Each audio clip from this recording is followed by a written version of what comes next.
Hi, I'm Corey Wayne, and today we're going to be discussing crime in LA. And the thing that is interesting to me is people that live in LA, Hollywood celebrities, the rich elite, most of them tend to be anti gun.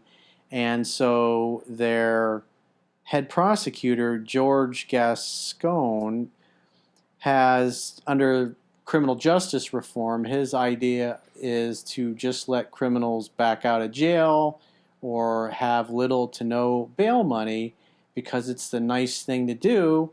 And he just assumes that if he just lets all the criminals back on the streets, that everybody's going to sit around the campfire and sing happy songs. And the problem is what, because I have a lot of friends and family in law enforcement, and if you've talked to people in law enforcement, you know it's typically criminals. It's the same ones over and over committing crime, and when you lock the violent criminals up, the crime tends to go down. But you got a prosecutor who, under the guise of criminal justice reform, is now just letting people out, shortening their sentences, or choosing not to prosecute at all. And so this has emboldened the criminals. And so crime is starting to kind of run rampant. And so it's interesting how there was an article now, which is in the, was it the LA Times? Correct. And so the people in LA who all tend to lean left are all going out and buying guns. So Estefania, tell us a little bit. What are the facts? What are the facts of the case? Well, according to that article that was published last year on December 4th, a couple weeks ago, it all started off by saying that crews of burglars are smashing their way into different Los Angeles homes, stores, and it's kind of dangerous for most people because of security. We don't know if they're armed, all this kind of stuff, but it's been after 2 years of rising violent crime in Los Angeles. These incidents have sparked a national conversation, and for both crimes and the violence, an outrage over the violence that it would lead. So what's happening is these guys are basically congregating where wealthy people go to shop. They probably look at their cars that they're driving, and then they're following them home, basically. That is definitely a possibility, and they're like stalking, let's say, trying to get their way and Because rob that's what whatever it they says right in want. the article, that they're following their victims home. No, that's stalker. They're definitely being a stalker for that, for following. And there was an incident with an 81-year-old where she was an admired philanthropist and the wife of a music legend, Clarence Avant. She died in her Hills homes, and that's insane. The fact that it's a gated community. Beverly Hills is known for the mansions, for the celebrities to live there, and the fact that someone came to her home. They don't know what the robber robbed. It's unknown at the moment, but in the process, she was shot and she was killed in her own home. And this is a quote from Oprah saying that the fact that this has happened, her being shot and killed in her own home after giving, sharing, and caring for 81 years, has shaken the laws of the universe. She was expressing her grief over Avant's killing to her 43 million Twitter followers. So the world is upside down. Oprah went to Twitter saying this quote, and it has gotten views, and other people have been speaking on it because it's insane. And I remember I have a friend in LA. He's talking about that it's bad out there. It's not safe for people to just walk in their streets because they're constantly getting robbed. And this comes into residents buying guns for their safety. I mean, I don't blame them. They don't know what's going to happen, so they've been trying to buy guns from a store called, which is here, I think it's called Beverly Hills Guns. That's a gun store. And all these robberies are happening. And do you have any comment on these stories? Well, I mean, this is not surprising. If crime's going up even though these people all lean left and typically they tend to be anti-gun, oh, you don't need guns, we're a civilized society, if you have a problem, you just call the police. And obviously in our Second Amendment documentary, we talked about this. The police, depending on where you live, are 10 to 15 minutes away. And so, like in this particular case, by the time the police showed up, the woman's already dead, and they're there just basically to clean up the mess and tell your family what happened. And so it's just a natural reaction, and thank God we have the Second Amendment, even though California is a state where they have really extremely infringing gun laws, that this left-leaning city, they're all buying guns now. Not everybody, but a lot of people are buying guns to defend themselves because they've come to recognize if you got this George Gascon dude just, doing his social justice experiment and releasing all these criminals back into society, or just refusing to prosecute them altogether, now he's made the city dangerous in the areas where the wealthiest people live because they were in a gated community. And so it's just common sense that people are going to go out and start buying guns. And so this is not surprising to me at all because, again, we talked about this in the Second Amendment documentary. If the police are minutes away and somebody just, like, you can see the picture from the article that her sliding glass door in the back was broken in. There's glass everywhere.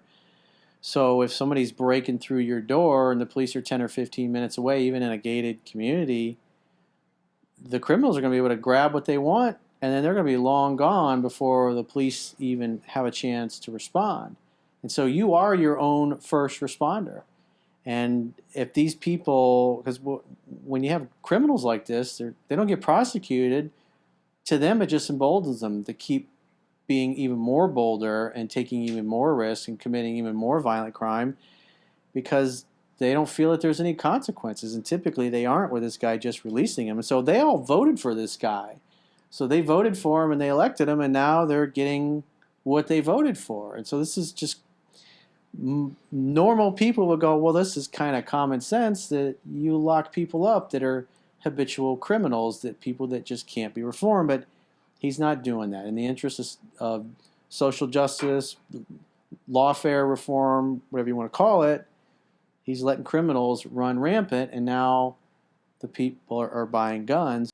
So the bottom line is they got what they voted for. So, I mean, it sucks, it's horrible, but these are the kinds of things that happen when you do social experiments that just go against literally hundreds and thousands of years of policing and dealing with criminals.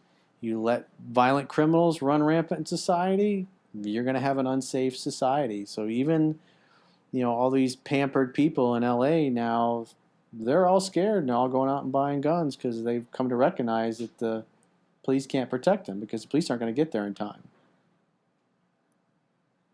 And according to Fox News, going back to the DA, so as of Tuesday, there will be many misdemeanor cases that will be declined.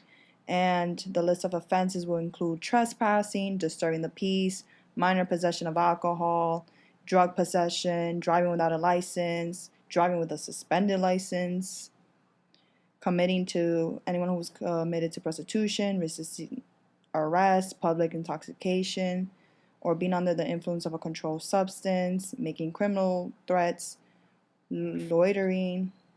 So under the no bail, they get arrested, they get their paperwork processed, and they're right back out in the street. Yeah, correct. It's like, how's that going to deter anybody? What if it's because, since their jails are so filled up, they're just trying to get rid of people kind of thing, if that makes any sense? I don't think that that's a problem. This guy, he got elected because he says, hey, we need to be nicer to criminals, and if we just let them out of jail earlier or we refuse to prosecute them, that they'll just decide not to continue committing crime. But somebody who's already ruined their life and they got pages and pages of a criminal history, they're probably not going to be able to get a job and support themselves. And so the only thing they know is crime because it's the only thing they can really do. And, I mean, the reality is like we had my aunt on who spent 20 plus years as a uh, working at a prison. And so the reality is that, as she said, there's some people that are in jail that need to be locked up. Mm-hmm. And so that's what's happening because, like I was saying earlier, that with the police, if you know anybody in law enforcement, they'll tell you it's usually the same group of criminals that are, I even said in the article, it's gangs of criminals. It's organized criminal activity.